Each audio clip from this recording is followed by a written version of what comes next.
अस्सलाम वालेकुम फ्रेंड्स। आज की video SIP in Pakistan, systematic investment plan in Pakistan के ऊपर है। मैंने पहले भी वीडियोस बनाई हैं, लेकिन कुछ डिटेल उसमें मिसिंग आ रही है, लोगों को कन्फ्यूजन हो रही है, तो सोचा मज़ीद डिटेल से इस वीडियो को मैं बना दूं।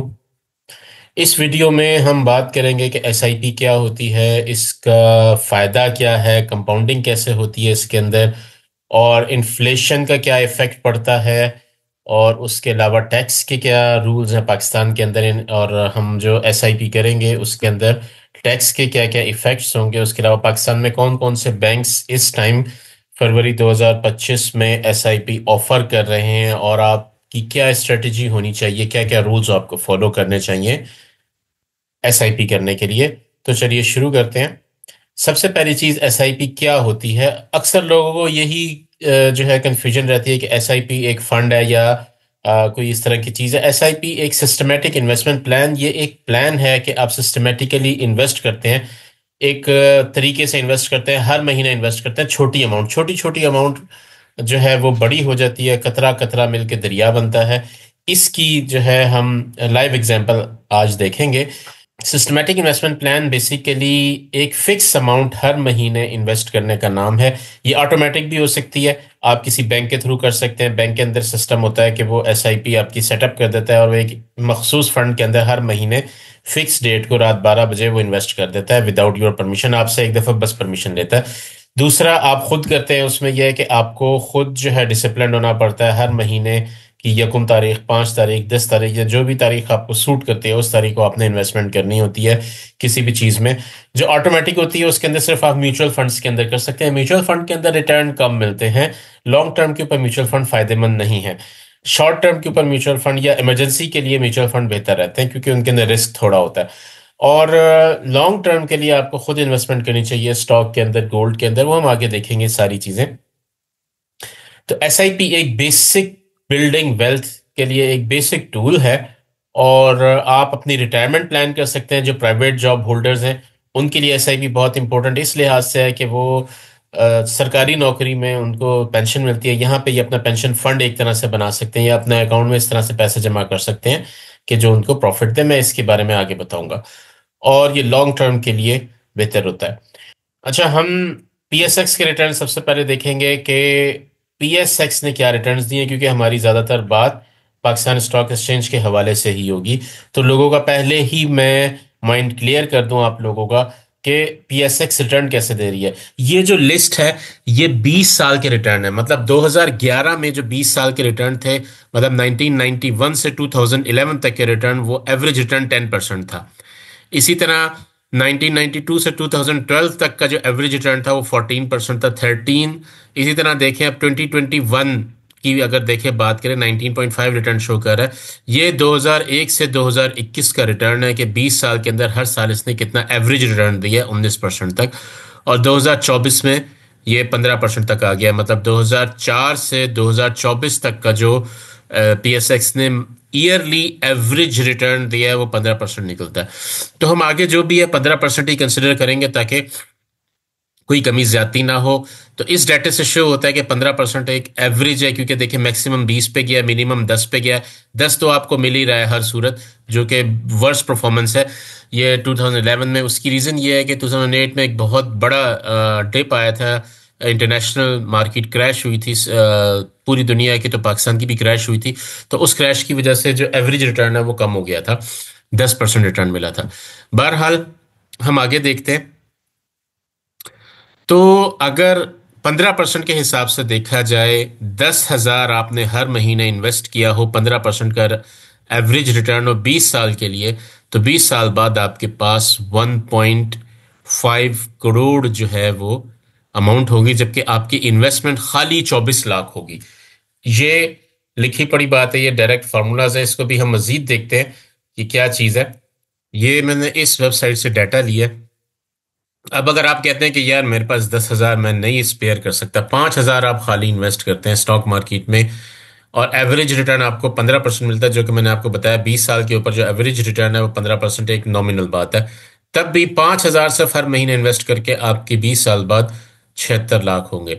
अगर आप थोड़ा सा कर सकते हैं, स्पेयर नहीं कर सकते, या बिलफर्ज हम इसको 20 ईयर से थोड़ा सा और बढ़ाते हैं, मतलब आप 25 साल कर लें इसके, तो देखें 25 साल में यही 5,000 1.5 करोड़ रुपया बन चुका है, जो कि एक वैल्यू है। हम अब एक क्वेश्चन बहुत ज़्यादा पूछा जाता है कि इसमें इन्फ्लेशन कहाँ गई, इसके अंदर टैक्स कहाँ गए। मैं आगे आपको प्रूफ करूंगा कि इन्फ्लेशन का इफेक्ट होता है, लेकिन इतना ज़्यादा इफेक्ट नहीं होता जितना आप सोच रहे होते हैं। ये SIP जो है इन सब तमाम चीज़ों को बीट कर देती है। जो आपका डिसिप्लिन है, एक्चुअल में SIP एक फंड नहीं है, SIP एक तरीक़ेकार है।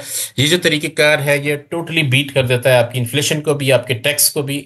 ये मैं आगे आपको प्रूफ करूंगा। अगर बिलफर्ज आपकी सैलरी नहीं है, आप 1,000 रुपया स्पेंड कर सकते हैं, तो 1,000 के ऊपर भी आप 25 साल के अंदर 33 लाख रुपया कमा सकते हैं। 1,000 रुपया आजकल के ज़माने में कुछ भी नहीं है। ये एक मैंने एक अजीब सी बात की है। आमतौर पे मेरा ख्याल है हर बंदा आजकल 25,000 जो है एवरेज सैलरी पर्सन वो स्पेयर कर सकता है। और अगर वो 20 साल तक इसको करता है, हर महीने 25,000 रुपया, तो आप यहाँ पे देखें 3.5 करोड़ रुपया उसके अकाउंट में होगा जब वो रिटायर होगा। This is what I am saying कि आप 25 साल 20 साल बाद जब आप रिटायर होते हैं, 20 साल की प्लानिंग है, तो ये एक बहुत बेहतरीन ऑप्शन है, बहुत बेहतरीन अपॉर्चुनिटी है। हमारे यहाँ लोगों को पता नहीं है इन चीज़ों का, तो इस वजह से। और मेरा चैनल बनाने का मकसद भी ये है कि आप लोगों को मैं इन्फॉर्म करूं कि हम अपने फाइनेंशियल को कैसे बेहतर कर सकते हैं। हम एक केस स्टडी लेते हैं, एक एग्जांपल लेते हैं। आप समझे एक जॉब होल्डर हैं और आप चाहते हैं यार मैं जब रिटायर हूं तो मुझे कोई टेंशन नहीं चाहिए, मेरे पास पेंशन होनी चाहिए, पेंशन आती रहनी चाहिए, ताकि मैं जो हूँ सुकून से अपना बुढ़ापा गुजार सकूं। आप अंदाजा लगाते हैं कि आजकल के ज़माने में मेरा गुजारा 1 लाख रुपए में हो रहा है, उस ज़माने में मैं कहता हूँ 3 लाख रुपए अगर मेरे पास हर महीने का है मेरे लिए बेस्ट हो जाएगा। तो हम इसको थोड़ा सा कैलकुलेट करते हैं। पर ईयर इनकम जो है, पर मंथ आपको 3 लाख चाहिए, तो पर ईयर आपको 3.5 करोड़ रुपया चाहिए। सॉरी, 36 लाख रुपया चाहिए। और 15% रिटर्न जो कि हमने देखा है PSX का एवरेज रिटर्न है पिछले 13 साल के अंदर, जो 20 साल का एवरेज रिटर्न 15% आया है। इस पे हम SIP लगाते हैं कि हम हर महीने किसी स्टॉक को परचेज करेंगे, तो हमें कितने रुपए के स्टॉक परचेज करने की जरूरत पड़ेगी। 42,500 स्टार्ट करेंगे और हर महीने, मतलब पहली दफ़ा जो इन्वेस्टमेंट करनी पड़ेगी 42,500, और हर महीने आप जो है वो 23,500 करेंगे, तो आपकी 20 साल बाद जो इन्वेस्टमेंट हो जाएगी वो 3.6 करोड़ रुपए हो जाएगी। और आप किसी भी मनी मार्केट फंड के अंदर डालेंगे, आपको 10% तक जो रिटर्न देती है पर एनम, तो 3.5 करोड़ का 10% रिटर्न जो है वो आपको 3 लाख रुपया हर महीना आपके अकाउंट में आएगा, जबकि 3.5 करोड़ उसी तरह का उसी तरह पड़ा होगा। इसको हम वेरीफाई भी कर लेते हैं। कैलकुलेशन हुई हुई है यहाँ पे कि आपकी 36 मिलियन, मतलब 3.5 लाख आपका टारगेट है। सॉरी, 3.5 करोड़ आपका टारगेट है। 20 साल बाद रिटर्न रेट 15 पे रख के मंथली कंट्रीब्यूशन आप 23,500 करते हैं हर महीने के स्टार्ट में, तो स्टार्टिंग पे आपको 19,000 रुपये एक्स्ट्रा डालने पड़ेंगे, मतलब आप 42,000 रुपये की पहली करेंगे इन्वेस्टमेंट, तो एंड पे आपके पास 3.5 करोड़ रुपया होगा। 3.5 करोड़ का 10% 36 लाख बनता है, जो कि महीने के ऊपर डिवाइड करें वो 3 लाख रुपए आ जाता है। ये देखें, ये calculator.net से मैंने डाटा उठाया है और ये कैलकुलेशन है, सिंपल कैलकुलेशन है। यहाँ पे ये पूरी डिटेल से बता रहा है। मैं मंथली शेड्यूल पे क्लिक करता हूँ तो मुझे यहाँ से ये बता देता है 36,000 के किस तरीके से जो है सिस्टम ये चल रहा है। ये देखें, स्टार्ट में आपने 29,000 डाला है, उसके बाद हर महीने 23,000 आप ऐड करते जा रहे हैं, और आपका जो है प्रॉफिट, एवरेज प्रॉफिट बढ़ता जा रहा है। इस तरीके से चलते चलाते आपका जो 20वें साल के आखिर में होगा 3.5 करोड़ रुपया जमा हो चुका होगा। ये सीधी सी कैलकुलेशन है। अब आप इस बात पे कहेंगे कि ये कैलकुलेशन मैंने डायरेक्ट की हुई है, ऐसा एक्चुअल में होता नहीं है। बिल्कुल ऐसा एक्चुअल में नहीं होता, लेकिन मैंने आपको बताया जो 15% रिटर्न है वो मैंने एवरेज लिया हुआ है, जो कि पिछले 10 साल का एवरेज है कि 20 साल के अंदर उसने रिटर्न दिया है। मतलब पिछले 20 सालों, आप यूं समझ लें 1991 से लेकर अब तक का डाटा मैंने उठाया है कि भाई हर 20 साल के अंदर कितना रिटर्न दिया है, उसका जो एवरेज निकला है वो आपका निकला है 15%। अब हम आ जाते हैं एक सवाल की तरफ कि इन्फ्लेशन कहाँ गई। आपने इन्फ्लेशन इसके अंदर तो रखी ही नहीं। तो हम एक एग्जांपल लेते हैं कि तीन दोस्त हैं, उन्होंने तीनों के पास 1-1 लाख रुपया है, और एक बंदे ने, एक दोस्त ने क्या किया कि अपने घर के अंदर एक लॉकर के अंदर 1 लाख रुपया रख दिया बस। और दूसरे बंदे ने क्या किया कि उसको पाकिस्तान स्टॉक एक्सचेंज के अंदर इन्वेस्ट कर दिया। और तीसरे बंदे ने क्या किया कि उसने एक ऐसा फंड चुना जो इन्फ्लेशन को एडजस्ट करता है। मतलब हम समझ लेते हैं कि इन्फ्लेशन जितनी बढ़ी है उसी हिसाब से वो बढ़ जाएगा। कि 7% अगर इन्फ्लेशन हुई है कि तो वो उसकी वैल्यू 7% बढ़ जाएगी। तो इस तरीके से ये कैलकुलेट किया गया। ये टेबल है। जिस दोस्त ने स्टॉक मार्केट में इन्वेस्ट किया था, ये देखें सेकंड लास्ट कॉलम, उसका 1 लाख रुपया था। फिर उसके बाद उसने जो है नेक्स्ट ईयर स्टॉक मार्केट ने जंप लिया, 153 हो गया वो 1 लाख। उसने एक पैसा मजीद नहीं डाला, उसका वही पैसा है 153 हो गया। फिर 161 हो गया, फिर 226, फिर सीधा 94 पे आया। क्यों? क्योंकि 2008 में मार्केट क्रैश हुई है, 50% तक गिरे हैं शेयर्स, तो उसकी वैल्यू भी 50% गिर गई है, 94 पे आ गई है। फिर उसके बाद अगले साल बढ़ी है, वो दोबारा 150 पे आया, फिर 193, 182, 271, 406। एट द एंड जो है 2025 में उसके 20 लाख रुपीस बन चुके हैं। 1 लाख जो है वो 20 गुना ज्यादा बढ़ गया है। तो ये तो एक्चुअल में हुआ है। अब बात आ जाती है कि उसकी इन्फ्लेशन एडजस्टमेंट कहाँ गई। ये मैंने इन्फ्लेशन रेट्स भी लिखे हुए हैं कि भाई 2005 में 7% थी, फिर 6 में 9% थी, फिर 11%। इस तरीके से ये चलती चलाती आई है। ये एवरेज जो है इन्फ्लेशन रेट, और ये स्टैटिस्टिक्स गवर्नमेंट ने इशू किए हुए हैं, ना कि ये ऐसे ही नहीं है। मतलब 2023 में जो बहुत ज़्यादा हुई थी, 14% तक इन्फ्लेशन बढ़ी थी, 2008 में 15% तक बढ़ी थी। इन सब के इफेक्ट जो इस पर डाले गए हैं। तो जब आप यहाँ पे देखेंगे, ये 18 लाख जो है ये 17 लाख के बराबर होगा आज के। मतलब इस तरह से समझें, इन्फ्लेशन एडजस्टमेंट जो है, जब 153 था इसका 2005 में, 153 हुआ था, तो इन्फ्लेशन एडजस्टेड वैल्यू 142 थी। जब 161 था वो 145 थी। इस तरह करते करते अब देखें, ये 18 लाख वाला 17 लाख, बहुत कम फर्क पड़ा है। रीजन जो है वो इन्फ्लेशन का जो है, ये 20 लाख उसका 18 लाख के बराबर है। इस तरीके से है। मतलब अब 18 लाख 20 लाख इस तरीके से है। और अगर आप इन्फ्लेशन एडजस्टमेंट करें, मतलब कि आपने 1 लाख पे इन्फ्लेशन एडजस्टमेंट करें, तो उस वक्त का 1 लाख आज के 6 लाख के बराबर है। 6,20,000 2025 की बात हो रही है। तो ये था इन्फ्लेशन का। आप देखिए इन्फ्लेशन का असर पड़ता है आपका 3-4 लाख रुपए, लेकिन आपकी जो 1 लाख रुपए थे वो 20 टाइम्स इंक्रीज हुआ है। और इन्फ्लेटेड वैल्यू जो है वो आपको 2 लाख का नुकसान हुआ है उसमें, लेकिन बहरहाल आपका 1 लाख 20 लाख बन चुका है।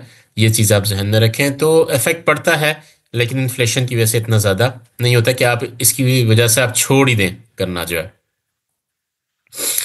अच्छा, वो तो थी बात कि भाई हमने इन्फ्लेशन, बंदे ने 1 लाख रुपए इकट्ठा लगा दिया था 2004 में।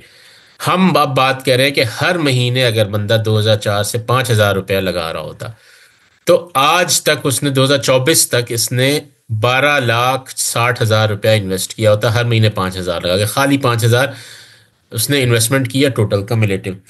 अब देखें जो केएससी के रिटर्न्स हैं, उस हिसाब से आज की डेट में उसके पोर्टफोलियो की वैल्यू 70 लाख रुपया होनी थी, सिर्फ 12 लाख लगा के। ये देखें, ये है पावर एसआईपी, ये होती है कंपाउंडिंग। एसआईपी एक फंड नहीं है, एसआईपी एक सिस्टम है। इस सिस्टम के थ्रू जब आप इन्वेस्ट करते हैं, सही तरीके से इन्वेस्ट करते हैं, तो आपको बहुत बेनिफिट मिलता है। और इन्फ्लेशन एडजस्टेड वैल्यू जो है उसकी, ये आखिरी कॉलम में जब आप देखेंगे इन्फ्लेशन रेट और इन्फ्लेशन एडजस्टेड वैल्यू, तब भी ये 64 लाख बन रही होगी। कि मतलब उसकी वैल्यू जो बनती है 64 लाख रुपए बनती है। इन्फ्लेशन एडजस्टमेंट के बाद आपको 7 लाख का नुकसान हुआ है, लेकिन आपका अभी भी 64 लाख जो है वो बन चुका है। ये पावर है इन्फ्लेशन को, ये टोटली बीट कर देते हैं लॉन्ग टर्म के ऊपर जो इन्वेस्टमेंट और रिटर्न्स होते हैं। क्योंकि 15% की एवरेज कभी भी नहीं आई इन्फ्लेशन की, ये आपको 15% का रिटर्न मिल रहा है। कभी जो इन्फ्लेशन है 8-10% है, लेकिन कभी 2-3% भी है। तो वो जो डिस्टेंस होता है वो मैनेज कर देता है। अब दूसरा सवाल की तरफ चलते हैं कि बहुत लोग पूछते हैं भाई टैक्स कितना कटेगा इसके अंदर। तो मैं पहले आपको बता दूं, पाकिस्तान के अंदर इस टाइम 2025 में जो टैक्स इंक्लूडेड है स्टॉक मार्केट के ऊपर, जो सिक्योरिटीज यकम जुलाई से पहले परचेज की थी आपने, या जो स्टॉक्स यकम जुलाई 2013 से पहले परचेज किए, तो उसके बाद कोई सीजीटी नहीं है, कैपिटल गेन टैक्स नहीं है। और आपका जो 2013 से 2022 के दरमियान है उसमें 12.5% कैपिटल गेन टैक्स है। और जो सिक्योरिटीज आपने जो है यकम जुलाई के बाद ली हैं 2024 की, उनके ऊपर 15% कैपिटल गेन टैक्स है। इस तरीके से है।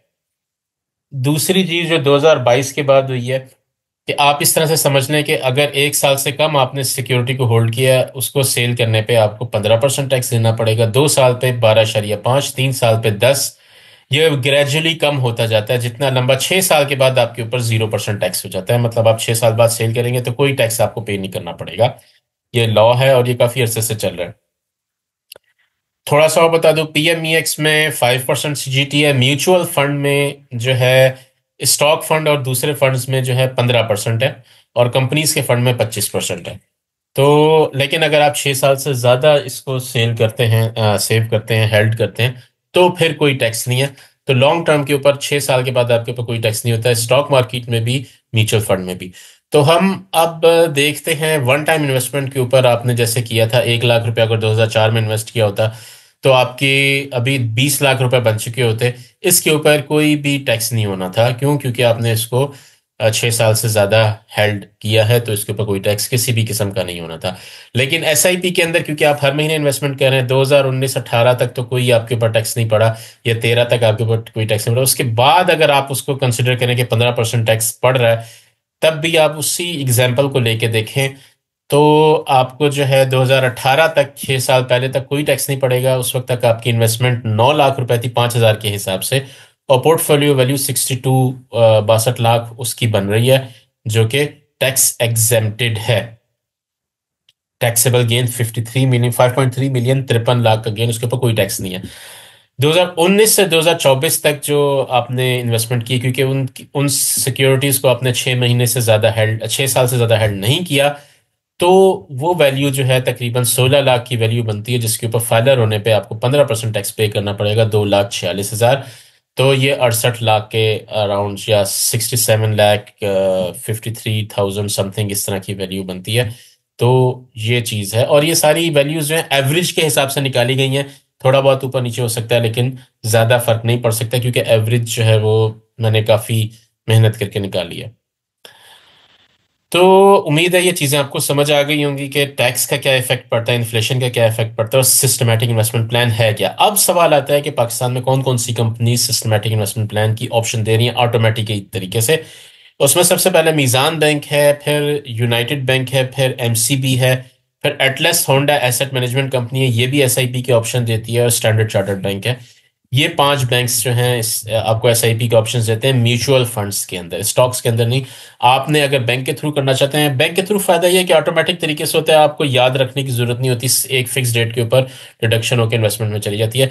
अगर आप बैंक के थ्रू करते हैं तो मेरा मशवरा यह है कि इक्विटी फंड के अंदर इन्वेस्टमेंट करें। वो हाई रिस्क फंड होता है, लेकिन आपको प्रॉफिट भी ज्यादा देगा। स्टॉक मार्केट के साथ ऊपर नीचे जाता है, आपको टेंशन लेने की उसमें जरूरत नहीं है। अब इन्वेस्टमेंट स्ट्रेटजी क्या होनी चाहिए? सबसे पहली चीज़ कि आज ही शुरू करें, क्योंकि अगर आप आज शुरू नहीं करेंगे तो फिर देर होती जाएगी, और हर दिन मैटर करता है इसके अंदर।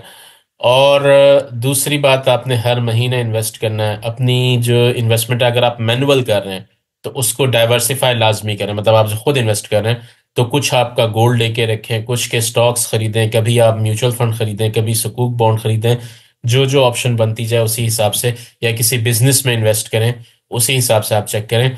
सबसे इंपॉर्टेंट बात, पाकिस्तान के अंदर अपना पोर्टफोलियो हर साल एक दफ़ा लाजमी रिव्यू करें कि मुझे चेंज करने की ज़रूरत ही नहीं है। स्टॉक और म्यूचुअल फंड के केस में अगर आप सेल करेंगे तो जाहिर बात है टैक्स के इश्यूज आएंगे, लेकिन ये उससे बेहतर है कि अगर कोई स्टॉक आपने ऐसा लिया हुआ है, जैसे किसी ने अगर हैस्कोल लिया होता पिछले दिनों में, और उसको खबर मिलती कि भाई हैस्कोल जो है वो बैंक होने जा रहा है, तो जाहिर बात है उस वक्त आपको जो है पैसा उसमें से निकाल लेना है। क्योंकि वो जिसने डूब जाना है, वो डिफॉल्ट होने जा रहा है, तो थोड़ा आइडिया हो जाता है, पता खबरें आ जाती हैं मार्केट में। तो आपको अटेंटिव रहना है। कहने से मुराद ये है, अटेंटिव रहना है, अपनी इन्वेस्टमेंट्स को देखते रहना है कि कोई बड़ा इशू आ रहा है तो आप उस इन्वेस्टमेंट से निकल जाए, चाहे आपको टैक्स देना पड़ जाए। वो बेहतर है निस्बतन कि आपको जो है बाद में परेशानी का सामना हो। तो कंक्लूड करते हैं, एसआईपी के रूल क्या है? कंसिस्टेंसी, आपको लाजमी कंसिस्टेंसी करनी है, डाइवर्सिफिकेशन करनी है, लॉन्ग टर्म का सोचना है, रीबैलेंसिंग करनी है, और लोकल सिचुएशन के हिसाब से अडॉप्टेशन करनी है कि आपने जो सिचुएशन है उसी हिसाब से अपने आप को अडॉप्ट करना है। उम्मीद है दोस्तों ये वीडियो आपको समझ आई होगी, आपको पसंद आई होगी। अगर आपके क्वेश्चंस है तो कमेंट्स में लाजमी पूछिए। मेरे साथ बंदे रहने का शुक्रिया। अल्लाह हाफिज़।